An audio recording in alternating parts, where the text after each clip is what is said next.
This video is brought to you by Patreon. By signing up on the Phat Pack Magic Patreon, you get early access to all content, as well as grab bags of valuable cards and amazing mats exclusive to patrons. You can help keep coverage for Paper Magic alive by showing your support on the Phat Pack Magic Patreon today. Hello guys, and welcome back to Phat Pack Magic. We're here at Darkside Games, where they have an FNM Pioneer event with over 40 people for this amazing turnout. So we've got 5 rounds of FNM Pioneer event to go through, and that means a really fat chunk of store credit here at the end for the finals. But we're not there yet. We're starting off with Steven Gillette, the best a man can get, on Blue Devotion on the right, and on the left is Kris playing Golos Ramp. Now, it looks like Steven has changed up his lands a little bit, opting for the new Theros hotness of their foil, those little mana icon Theros lands.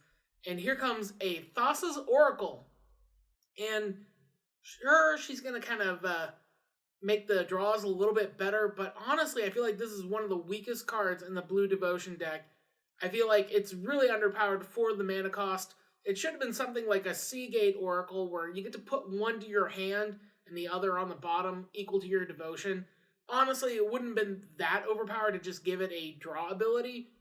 But, I mean, sure, it's blue, and I guess that's as far as Wizards was wanting to go in their development. So Steven drops his third land and passes back to Hirschberger, and it looks like he's more content to play on defense here. And Hirschberger is going to start out the onslaught with a Walking Ballista, but that's going to walk straight into a Wizard's Retort, getting countered. And it looks like Hirschberger's follow-up is an Arboreal Grazer that's not going to have a land to drop down, which can be pretty good for Steven if he can start mounting an aggression here. But it seems like Steven is missing a land drop as well. Kris draws, and there's his fourth land, but he has little to nothing to go with it. So Steven, end of turn, is going to use a Brazen Borrower, but Kris has the answer. It's a Spatial Contortion, killing it off and passing the turn back to Steven, who, again, is missing a land drop. Hirschberger draws. He's got nothing. He passes back. And Brazen Borrower is going to run into another Spatial Contortion. A deja vu time walk kind of thing going on there. Wow, that's pretty interesting, actually. But Steven's got something, maybe not something. It could be something. He's doing the math in his head. And here comes Thassa, God of the Sea. She's just an enchantment for now, but she's got 3 pips on her devotion. And Kris follows up his defense with an Elvish Rejuvenator, looking to put a land into play and start getting up to that critical mass of lands where he can start dropping Ugins and Ulamogs. And he's got one Ulamog queued up in his hand right now. He just needs some mana to play it. And, I mean, definitely needs another green. He can get there with the Castle Garenbrig eventually. He's at 5 mana right now. If he can get another green, that would put him up to 7? 8, maybe? Yeah, another green will put him up to 7. So everything goes on the bottom.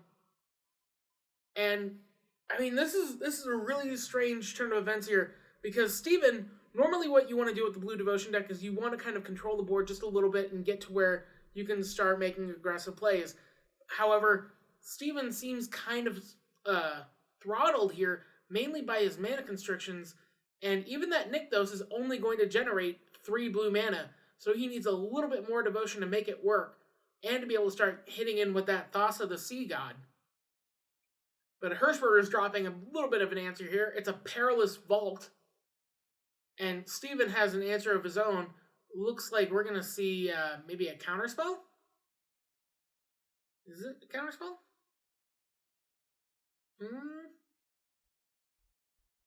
I don't think that Perilous Vault is a good thing to let resolve, especially because Hirschberger doesn't have a lot of ways to really answer that Thassa. So Wizard's Retort is going to respond that Perilous Vault is not going to resolve, and guess that's his turn for Hirschberger. Now is a good time for Steven to start really getting out some advantage in there, and he's scrying whatever it is to the top, and it appears to be a Gadwick, one of the premier spells of the Blue Devotion deck, and really one of the reasons to play it. Being able to draw out a ton of cards, especially using Nykthos as a mana engine, is it's pretty good. But this time it's just going to hit down for 1, but still it's going to be able to pump up those devotion, and it turns on Thassa, making her live and letting Steven start swinging in. 2 blocks come in, preventing the damage, and a Elvish Rejuvenator is going to hit the yard. Steven hitting his land drops, which are pretty important now, especially since Hirschberger might start really getting there. And he's starting off with an Ugin the Ineffable. Not the Ugin the Spirit Dragon, which is going to cause a lot of problems for Steven if he lets it land. But this one is going to make dudes, and it's going to let Hirschberger start drawing cards, as well as making repeat blockers. Now, thankfully, Thassa is going to be able to get in there and kill off Ugin almost immediately, as long as she makes herself unblockable, because Ugin did not kill off that Gadwick. Steven confirming that Hirschberger's turn is over. Yep. And he starts off on his turn with a little bit of a scry. That Thassa is so handy. Scrying cards to the bottom and keeping good cards on top. Looks like Steven has drawn another scry engine. It's a castle. That's going to be his land for turn.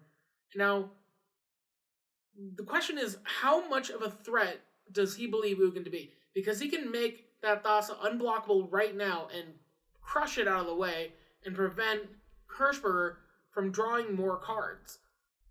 But that would also prevent Steven from making a few follow-up plays as well. The 3 mana is a little bit pricey, especially on a board where he wants to start playing out more Gadwicks and he wants to start drawing more cards and control the board, basically.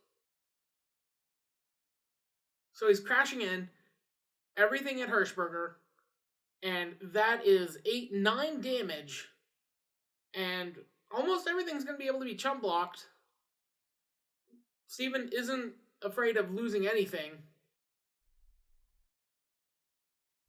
So Hirschberger is going to lose his Shapeshifter token, draw a card, lose an Arboreal Grazer, and he's still going to have an Ugin in play. But the question is, what is Steven hoping to drop down in favor of all that blue mana? So here's a Gadwick for 6. 3, 4, 5, yep, 6. It's going to draw Steven 3 cards, and he'll still be able to hold up 3 mana in case he wants to do some cancel counter magic. Now, Hirschberger is getting, he's in a little bit of trouble here, mainly because he needs to start putting out stuff. But a Perilous Vault is a good way to start the turn. And the question is, does Steven let that resolve? Because that Perilous Vault is going to pretty much wipe the board of everything. Ulamog could still make a dude, and then that board wipe would allow Hirschberger to draw a card still. However, it doesn't look like that Hirschberger has enough mana to activate the vault on that upcoming turn. So Ugin is going to destroy the Gadwick, anticipating a quick and painful death from Steven's side of the board. Now the question is, does Steven want to commit more to the board? Because he's still, like, Hirschberger's at 6 lands right now. Oh, this is a play. Brazen Borrower is going to come down and petty theft the vault back to Hirschberger's hand. Wow, that's pretty good. So, time-walking Hirschberger and allowing Steven another turn to really get some damage in there. Thassa scries a card at the bottom. And Steven really needs to kill off that Ulamog. And he really needs to start applying pressure to Hirschberger because of... Or no, Ugin. No, Hirschberger has Ulamog in hand, but he's got Ugin on the field. Because eventually Hirschberger's going to be able to drop that Ulamog, and it's going to be really rough for Steven to deal with it.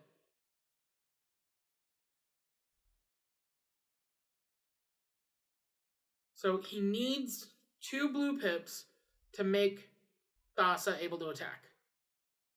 That's at the very least. Now maybe like a lane line of anticipation would be nice here. And that would allow Steven to generate some advantage and maybe start playing on Hirschberger's turn. Because Hirschberger still can't play the Vault and activate it unless Ugin is dead. So, like, that's part of the problem with these Blue Devotion decks, is that you're kind of stuck in a rock and a hard place with these long game kind of decks. Because a lot of your advantage is very small and easy. Wait. No, Thassa can't attack. Ooh, so it looks like Steven has missed his combat step. And that... Oh, man. I mean, theoretically, he could cast Brazen Borrower and then attack with Thassa in response to going to his attack step, but looks like he's just going to be forced to go past it. Doesn't look like he wants to play that Brazen Borrower just yet. I mean, it is a flyer, and Hirschberger's deck probably has a hard time dealing with flyers, as these decks are wont to do. So Steven has gone past his attack step, lost a little bit of pressure there, and hopefully it doesn't put him out of the game. So Merfolk Trister is going to come down, tap the Abriel Grazer, but this is going to generate 5 mana with that Nykthos. And with that 5 mana, Steven is going to do something. Really playing for the camera here, deciding on whether he wants to play it or not. Nope. Oh man, come on, tell us what you're going to do, Steven. He's going to generate 5 mana, and then play another Nykthos, and then use that Nykthos to get another 5 mana, so 7, 8 mana total. Alright. And here's a Gadwick coming down for 5. Not bad. But hopefully Hirschberger doesn't draw another land, because if he does, there went Steven's entire board. Because Ugin makes that neat little Perilous Vault cost 2 less to cast. Not 2 less to activate, but to cast. And here it comes down again, that Perilous Vault. But does Hirschberger have the other land? I mean, he can get through. He needs to survive another turn. And here's an Abriel Grazer. But he doesn't have the land yet. So Steven has bought another turn. Now, if he has another Brazen Borrower that can get in the way of that Perilous Vault, that would be the sickness right there, and that would be Brazen Borrower number 4. But Steven has looked through and drawn a lot of cards, so it's not impossible that another Brazen Borrower might lie in his hand. Looks, here we go. It might just be time for Hirschberger to start really pressuring... It might be time for Steven to start really pressuring Hirschberger's face and allow some damage to get in there and make Hirschberger pop the vault on his own, rather than trying to kill off the Ugin. Although he could do both. I mean, he could kill off the Ugin with Gadwick by a lot of unblockable shenanigans. And here comes a Nykthos. And it looks like Thassa is making everything unblockable. And here comes 8 damage at Hirschberger. And he's going to kill off that Ugin with the other 3. And it's going to put Hirschberger down to 14. And Steven is finally starting to get some advantage in there. But the question is, can he get that Perilous Vault back into Hirschberger's hand? Because this board is really nice. So it's a really nice board. So he plays out another Nykthos and passes the turn. And here comes the Changeling. It's going to swing in for 2. That nice little pre-attack Wrath advantage in there. Does Steven have anything? No, he's going to float all that mana into a Castle Vantress and hope to rebuild his board after a giant board wipe. So Hirschberger went to his end of turn step, and he's not doing anything in response. I guess he's going to wait for Steven's attack step to pop it. Hirschberger confirming the amount of mana that was spent. And yeah, Steven has enough mana to activate Nykthos and to activate the Ventress.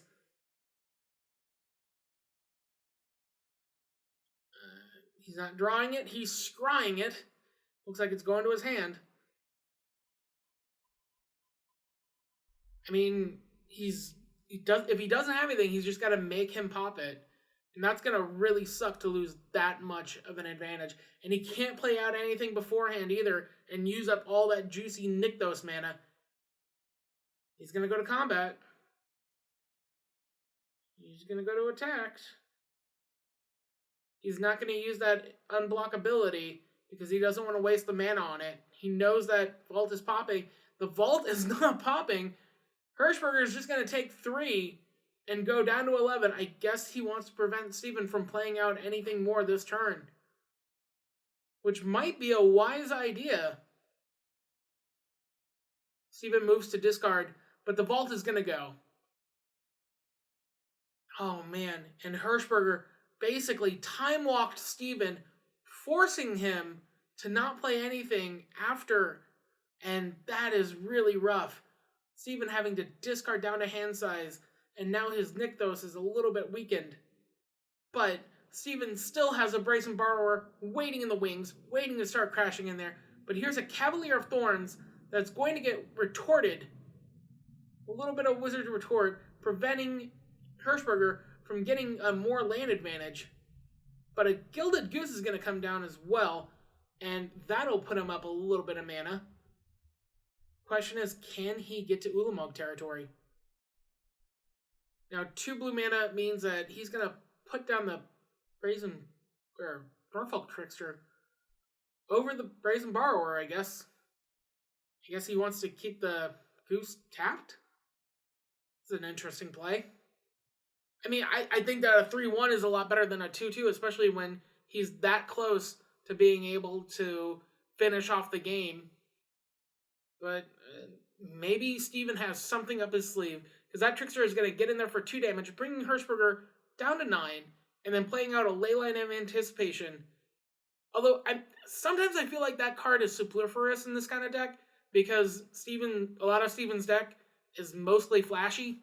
I mean, the one that isn't is Gadwick and maybe Thassa. But aside from that, here comes 6 mana coming in, floating in from the... 3, 4, 5, 6. I guess he's counting the food token. Okay, no, he's floating it into Castle Garenbreg. And here comes a Cavalier of Thorns, and this one looks like it's going to resolve. Steven says, "Yep, that's okay. That's a Cavalier, all right." And unfortunately, it has reach, and that means that Steven's Flyers are in a little bit of trouble having to get through a 5/6 with reach. Doesn't have trample, but being able to block that onslaught might give Hirschberger enough time to play out something beefy. And using that Castle Garenbreg mana, he's going to flood it into the Gilded Goose and make another food token. And end of turn, here comes a Master of Waves with 5 devotion. That means 5 ponies are coming in as 2/1s. That's 10 power on the board just in that one swing. No, 12 power. Oh man, and Hirschberger needs to get through fast. Steven draws for turn. Here's another 4 mana. And here's another Master of Waves. Is it coming down? It is. And that's enough. All those ponies being able to crash through. And Hirschberger scoops it up. And the first game win is going to Steven. And he's going to be leading 1-0. And that, double Master of Waves is pretty good if I do say so myself. That seems like a really good way to use Leyline of Anticipation. And we're going to go ahead just a little bit and go on to Game 2. And here we are on to Game 2. Both players are shuffling up, getting ready to draw. And I think the main question is what kind of opening hand you want to see against this Blue Devotion deck. I think one of the main things that Kris wants to see is going to be Ugin. Ugin is going to be incredibly difficult for Steven to deal with, and he's probably going to want to hold up counter magic. That being said, Kris has a ton of threats and a ton of ways to just ramp it out while delaying Steven's game plan with cards like Arboreal Grazer. Now, Steven can be a little bit slow to get started up, so I think maybe an early Arboreal Grazer would be nice just to be able to start blocking those creatures, at least in the early game, until Kris can hit that, Perilous Vault or that, wow! So, Steven starts off his game with 2 Leyline of Anticipation in play, so he's definitely going to be playing on Kris's turn. Kris was on the play, starts off with the Forest, but I think those Leylines were a little more impressive. And here comes a Walking Ballista on 1 for Kris as he passes the turn back to Steven. And Steven, he changed up those islands, and every time I see him, I just feel so bad when I see him because those early lands looked so cool. But here comes Kris. He's got a Nissa's Pilgrimage that's going to come in, and it's going to start the ramp game, bringing out 2 forests into Kris, 1 into Kris's hand, and 1 into play tapped. And he's passing the turn back to Steven. And it's turn 3, and Steven has yet to make a move. But there is a Nykthos with the ability to get 4 Devotion. Now, I know I was kind of harping on Steven's lands, but Kris's choice of lands is thoroughly triggering me. Here's the Theros Forest, here's a Zendikar Forest, and here's a white border beta-looking land, like one of those early lands. And it's utterly driving me crazy. And yeah, he's got an altered land as well. But in addition to all these lands, he deploys a Golos, one of the key cards of his deck. However, Steven is saying, hold on a second, before you go a searching, let me do a thinking. And the question is, does Steven want to counter that Golos? Because the land that Kris can grab it can be pivotal. It can grab one of those Sanctums that taps for 2 mana when he hits 7 lands, and Kris is only 1 land away from that. But the question is this Golos worth countering?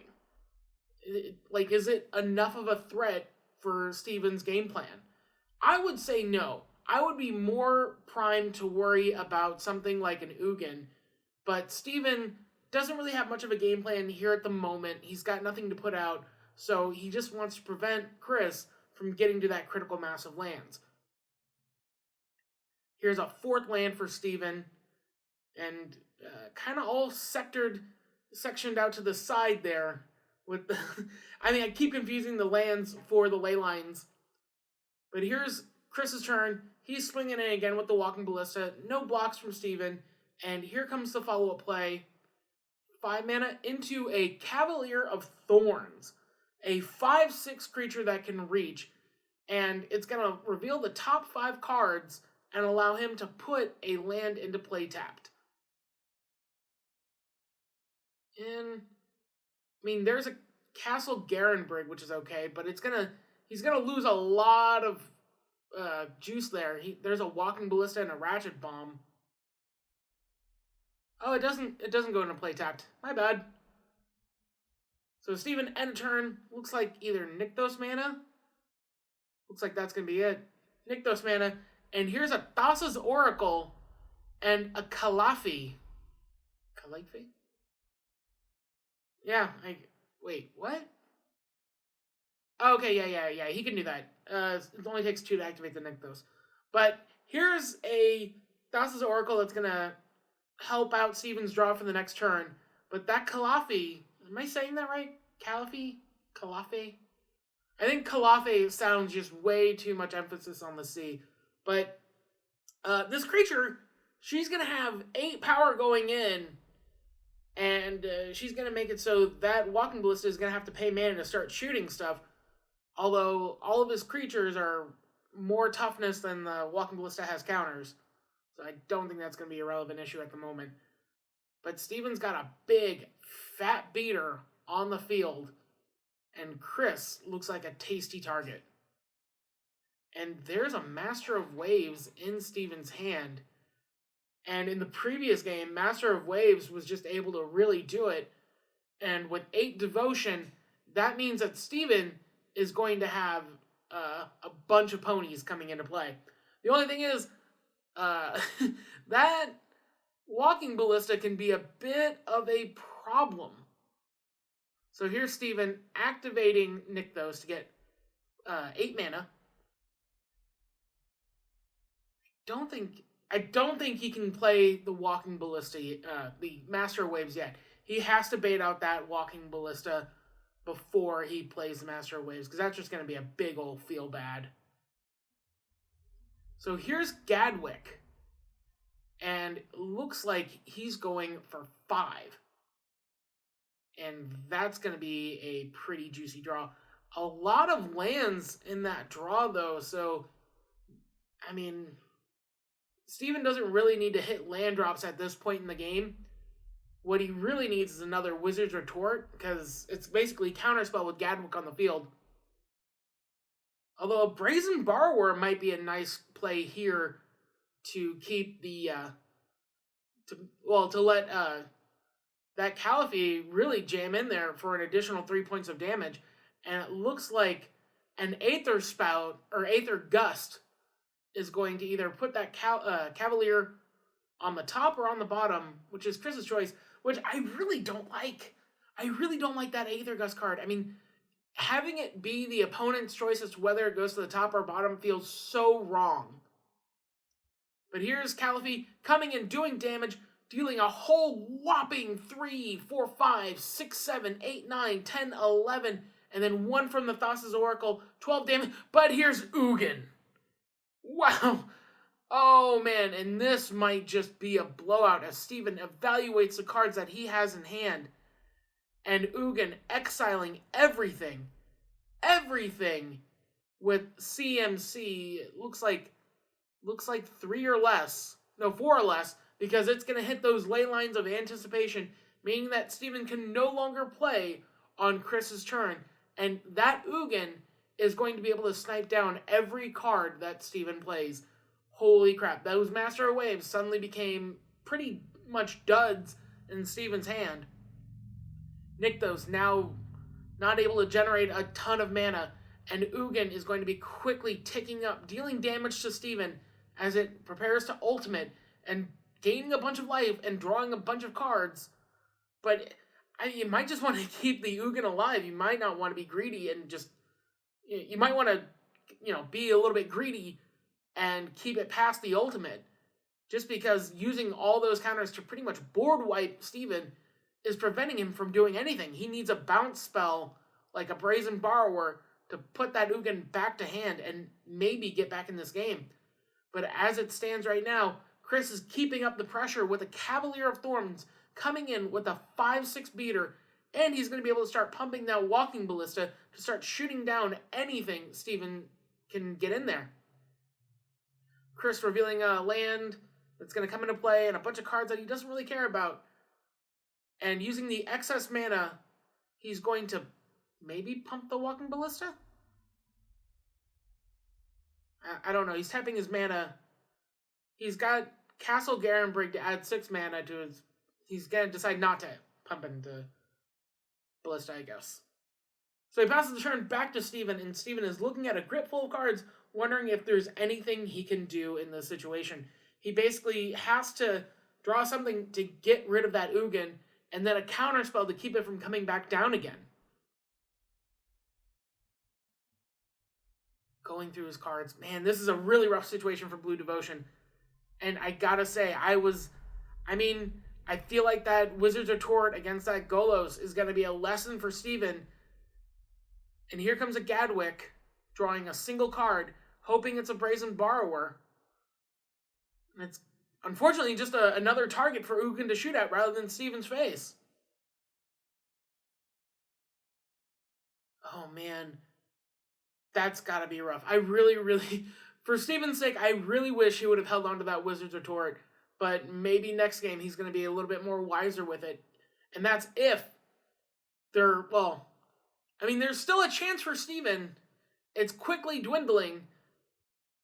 But he needs something. He needs something to bounce that Ugin back to hand.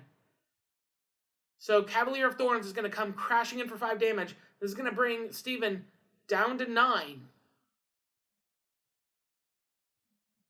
And it looks like the Walking Ballista is getting ready to add a bunch of counters to it.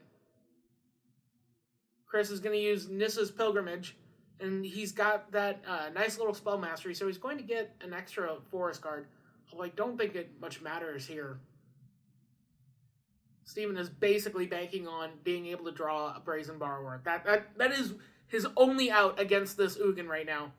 And it looks like Kris only has 2 more forests in his hand. Here's the draw. Is it a Brazen Borrower? Looks like it's an Aether Gust, which is not going to bounce an Ugin. Oh, man. This is really rough. Steven had such a great game 1, and he was on the road to winning with a giant Calliphy and that Gadwick drawing him a ton of cards, but Ugin is just so powerful against these kinds of decks. If Steven could get down maybe a Leyline and play on the end of Kris's turn after Ugin activations, he might be able to get back in this. But it's going to be really tough to outlive that Walking Ballista's ability to just keep shooting, because I can see 2 counters being put on it now, and then 2 counters being put on it later. Now here's Thassa, which is an interesting play, but unfortunately Steven has to put down some kind of pressure or something. Although this isn't really pressure as much as it is just a desperate attempt to start scrying. And he looks at the board state and says, yep, nope, I can't get through that. And he scoops it up, giving the game win to Kris. And wow. Oh man, I feel like if he had just held on to that Wizard's Retort, he would have been in so much better shape. But we're going to see if he can get there in Game 3.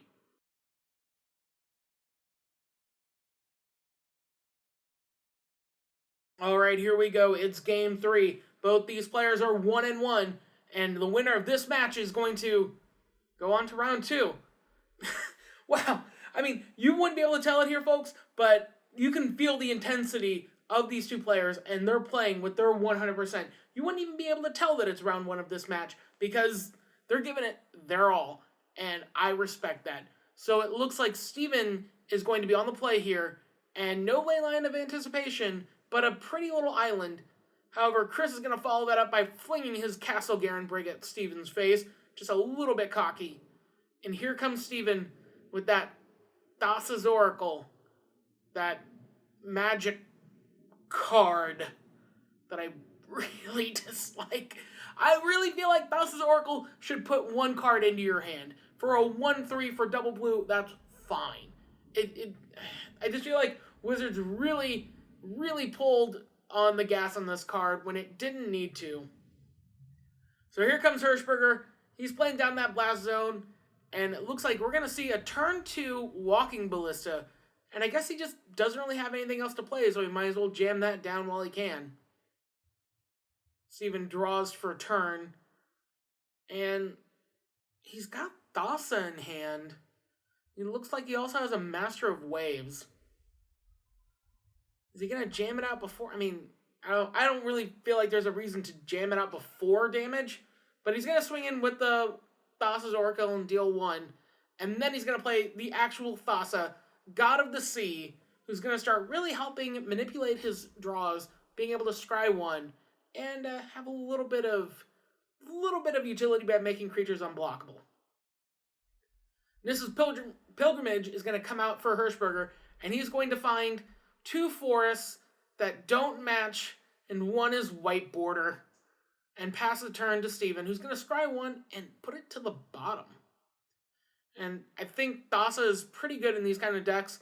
I really like the fact that her devotion's only 5, and cards like Gadwick, which are okay in Standard, suddenly seem to gain a lot of value by being able to go into these kinds of decks.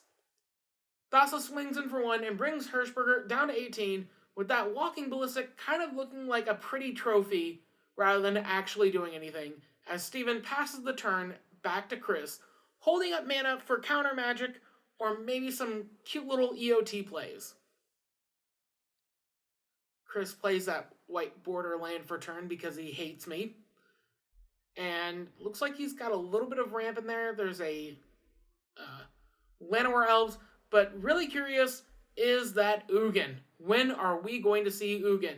Obviously not now, because right now we're going to see Golos, who has that cascading land that's going to allow him to play all kinds of spells from the top of his library pretty early.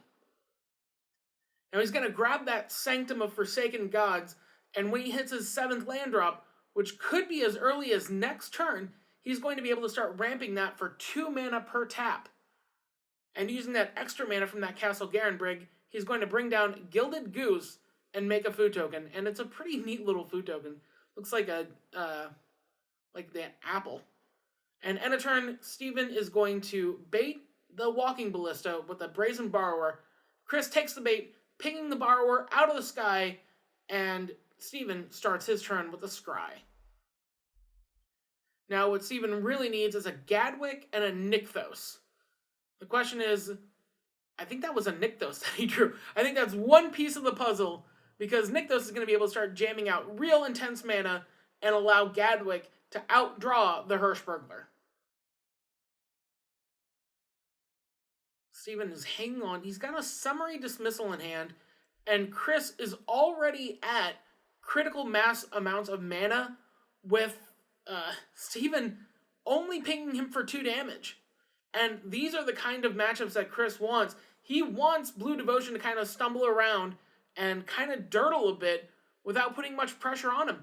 And Thassa can't even really swing Thassa's Oracle can't swing profitably. So he just has to pass the turn back to Kris. And here comes Kris. He's got his 7th land. Here's a ton of mana. And wow, here comes Kozilek, the Great Distortion, with the cast trigger that's going to allow Kris to draw a lot of cards. And Steven is looking at his hand going, what is this nonsense? Alright, he says, it's cast with the cast trigger on the stack. Here's a really interesting card. Summary Dismissal exiles all other spells and counters all abilities. So Kozilek got exiled and his ability got countered. Wow.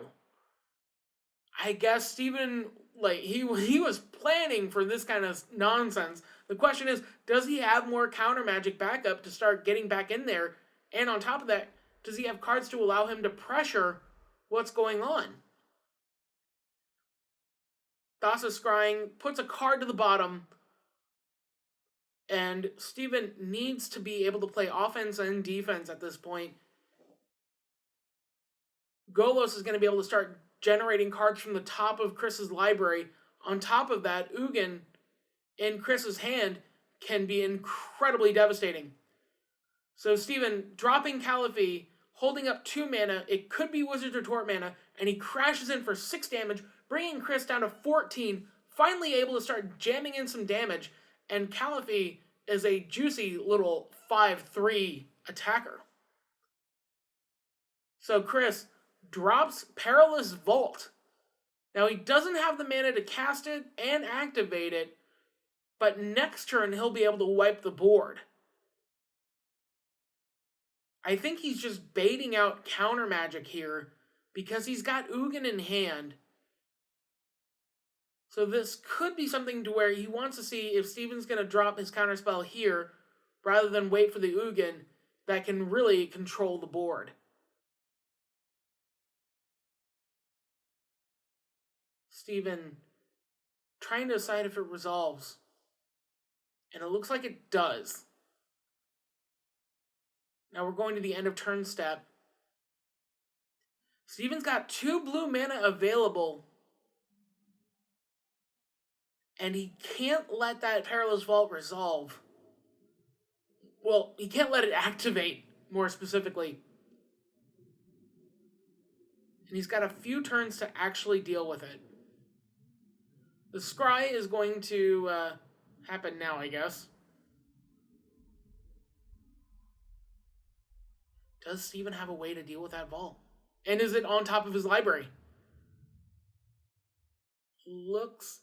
Oh, come on. He's blocking the view of it. It looks like a Brazen Borrower, and that will definitely deal with Perilous Vault. That'll bounce it back to Hirschberger's hand and at least give him another turn to deal with it. And he'll be able to hold open double blue 1 mana and threaten a counterspell, which will effectively time walk Kris and allow Steven to maybe get through this game without seeing Ugin.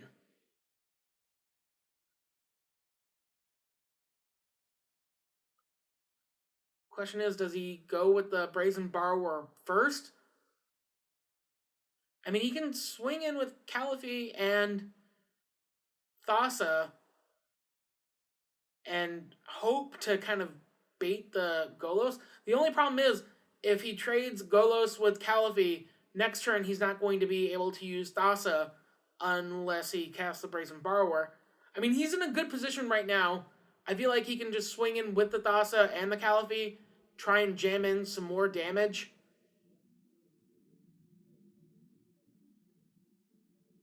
He's not going to just pass, is he?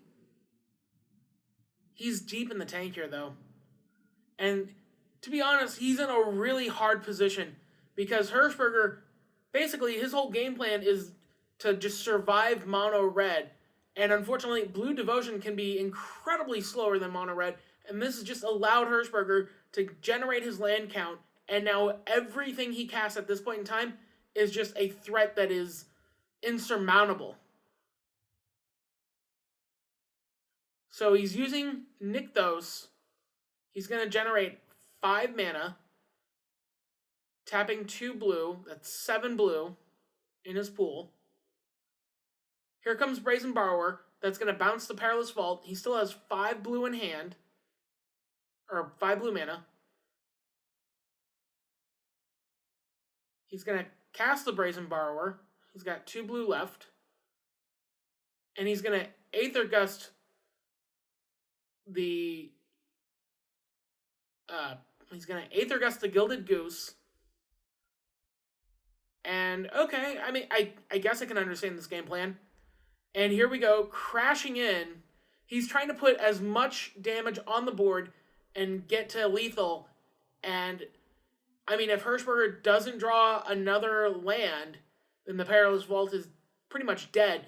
But what we know that Steven doesn't is that Hirschberger has been waiting for this opportunity. Now he's going to take 5 damage, go down to 9, gain 3 life with the food token, and while Steven feels like Kris is in a desperate position, we know that it's Ugin time. He was waiting for a moment for Steven to tap out, and here it is. Ugin's going to come down, and with X being 3, completely exile Steven's board and leave him with a single card in hand to try and get out from underneath this Ugin. Unfortunately, Brazen Borrower had to be used on that. Oh man, and there's a land in hand. It looks like he's got a Master of Waves. And Steven had to use that Brazen Borrower to bounce the Perilous Vault. But I feel like casting it might have been a little fast. So Kris is going to up Ugin, deal 3 damage to Steven, putting him down to 14.